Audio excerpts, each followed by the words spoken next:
Hi, good morning. So for today's video, ang gagawin natin ay ating bubuksan yung ating biniling iPhone through online. Kailangan natin siyang iset. So kasi nga hindi ko pa siya, nabuksan ko na siya pero hindi ko pa siya nasiset. So iset natin for today's video. So let's go and tara, buksan na natin.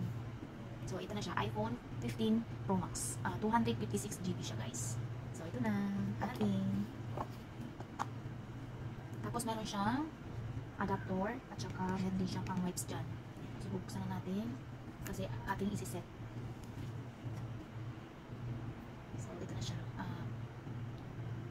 Blue titanium. So, atin ang bubuksan ng ating iPhone. So, dito lang sa may gilid. Ating isiset. O, yan na. Lumabas na.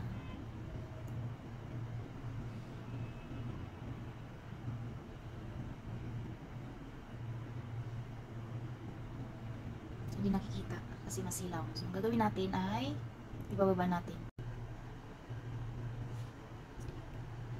So, ito na siya. Welcome! Marhaba! Yan. And then, pagkatapos nito, ay ating isa-scroll up.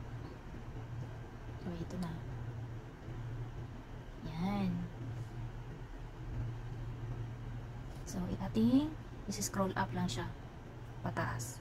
So, pipili lang tayo ng, siyempre, English. English ang pipili natin. Ito. And then, siyempre, dito, pipili natin kung saan tayo na lugar.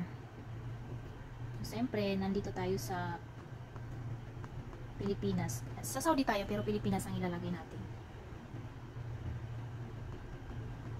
So, hanapin lang natin yung Philippines.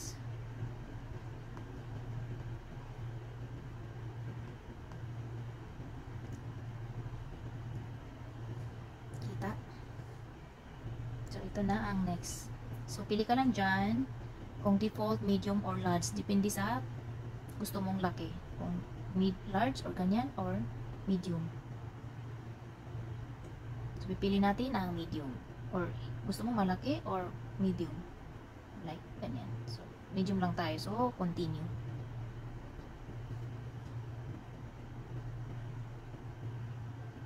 Tapos, kailangan natin i-connect sa ating signal.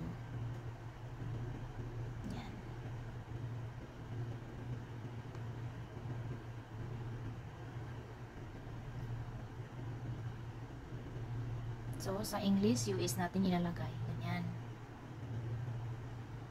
Continue lang natin. So, ating ikukunik sa aking Wi-Fi, siyempre.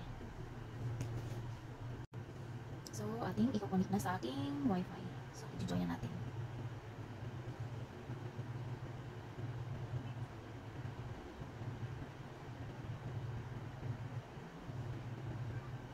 So, next, siyempre, babasahin natin yan.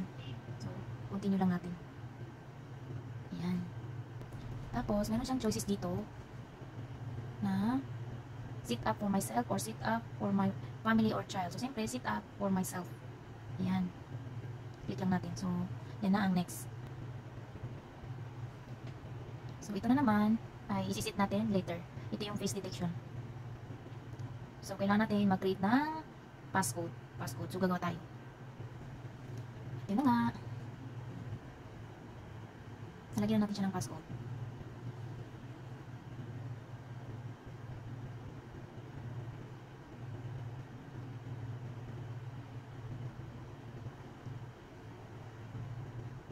So, ito transfer natin yung ating cellphone.